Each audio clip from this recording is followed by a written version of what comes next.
about trends in teaching and learning reading in the language classroom. The trends I'm going to talk about and the specific research I'm going to talk about came from a brief analysis of more than 30 research papers published in peer-reviewed journals in the years 2013 and 2014. I really focused on 8 major journals, which were Reading in a Foreign Language, TESOL Journal, TESOL Quarterly, Reading and Writing Quarterly, Literacy Research and Instruction, and the Journal of Research in Reading, Language Teaching, and Reading Research Quarterly. All of these resources and more are available at PSU's library, and all of them, the articles for the past 2 years, were also available online. So there's quite a bit of resources out there as we continue down the path of our own professional development. I identified a few trends in the studies over the past couple of years. Most of them focus on young children or young university level aged adults. And that is because I'm assuming that is who a majority of the language learners are around the world, and they're a readily available population to study. There was definitely a noticeable lack of research on older adults who may be attempting foreign language learning, and that is something that's definitely an avenue that can be further explored in the future.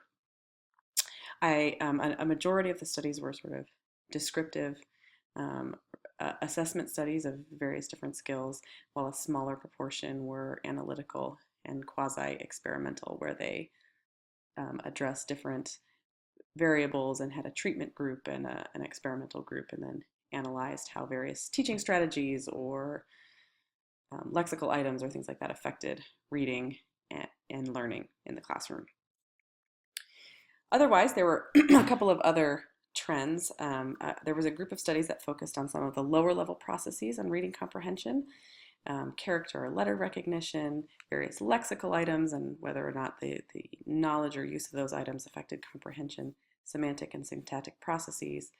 There was a group of them that focused on the effects of explicit teaching of sort of strategic processing and metacognitive reading strategies and knowledge on student comprehension, reading comprehension, and improvement, as well as there was a large group of studies in the past few years that focused on the effectiveness of extensive reading on various reading skills, such as reading rate, but particularly on motivation or reading attitudes.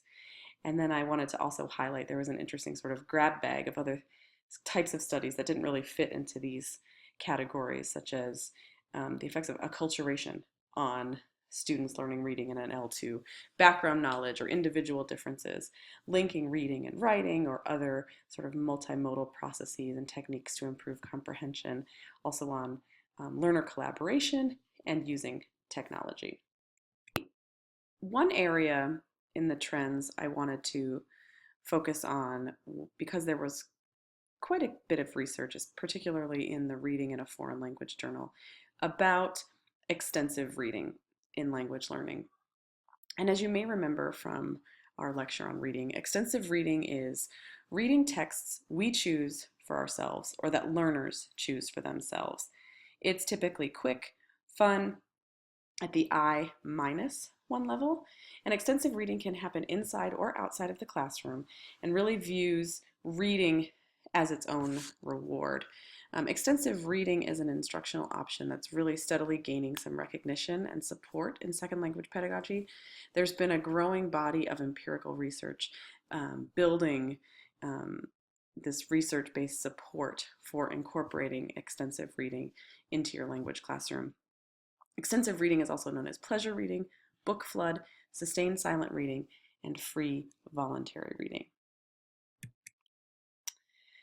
As I did this research, I wanted to talk about how extensive reading, and when I saw the support that's been building for extensive reading, I really wanted to talk about the overall arguments for why extensive reading would be useful in your own classroom. And I found a great summary written in 1998, but it sort of highlights the primary points of why this technique or this option is gaining a lot of support.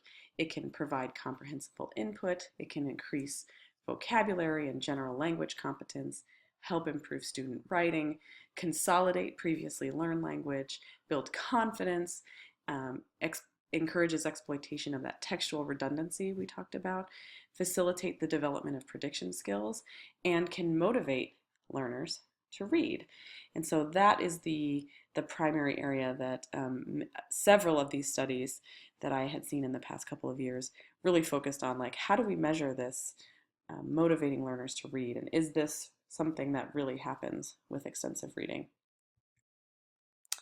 But in order to talk about that, many of the studies backed up a little bit and talked about some models of L2 reading motivation. And there's some certain components highlighted by Richard Day and Julian Bamford about reading attitudes and overall reading and motivation, which many of these other studies then further explored. There are several factors that form the overall L2 reading attitudes, one of which is the reading attitude in the L1, previous L2 reading experiences, attitudes to the L2 and the related culture and people, as well as the L2 classroom environment. There are also 4 factors that motivate a learner's decision to read, one of which is materials, the second is reading ability, the third is these attitudes towards reading, and the fourth is the sociocultural environment, which is the attitude of friends, family, teachers, and the culture at large towards reading and the availability of reading materials.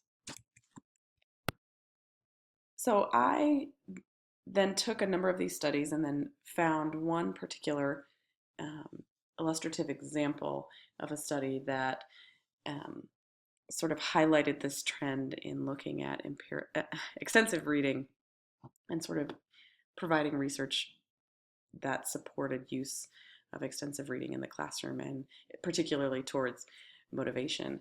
And the study was titled "The Effects of Extensive Reading on Reading Attitudes in a Foreign Language," done in 2013 by Junko Yamashita. The purpose of the study was to address this lack of quantitative research into measuring the effective domains of reading on language L2 development. It was a quantitative study of the attitudes of 61 Japanese university students. You can see it was the young university level population that was studied, learning English, and the students were asked to read inside and outside the classroom and submit book reports for credit.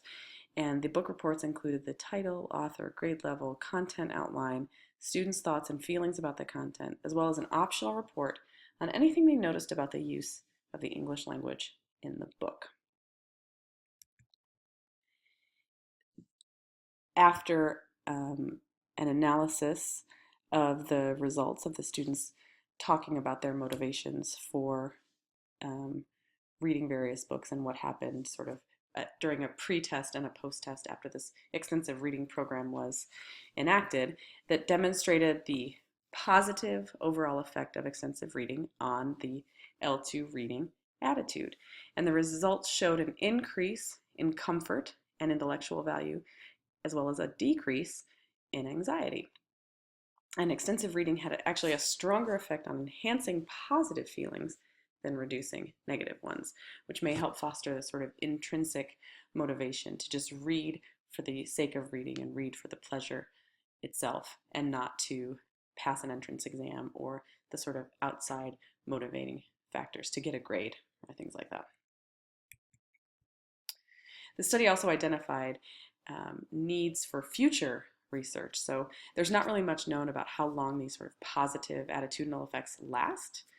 The generalizability of these results may be limited. This was a very specific situation in a Japanese university dealing with a small population of English learners.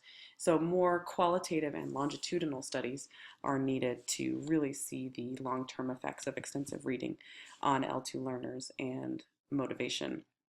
This study in particular measured changes of certain specific attitudes over time, but more research was really necessary to talk about how those attitudes may intersect with each other. So that was also a suggestion.